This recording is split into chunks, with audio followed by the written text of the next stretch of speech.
Dan kalau mau misalnya saling hukum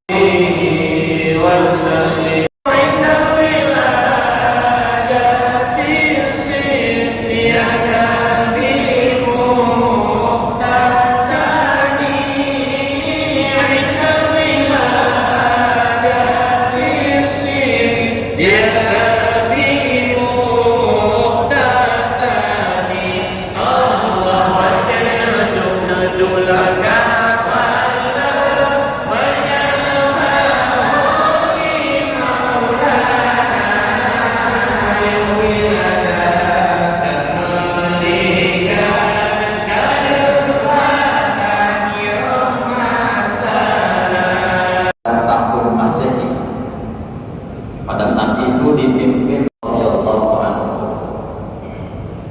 Kemudian ketika Sayyidina Abu Bakar kemudian mengambil kesepakatan bersama supaya umat Islam tidak lagi berpegang kepada tahun Masehi. Umat Islam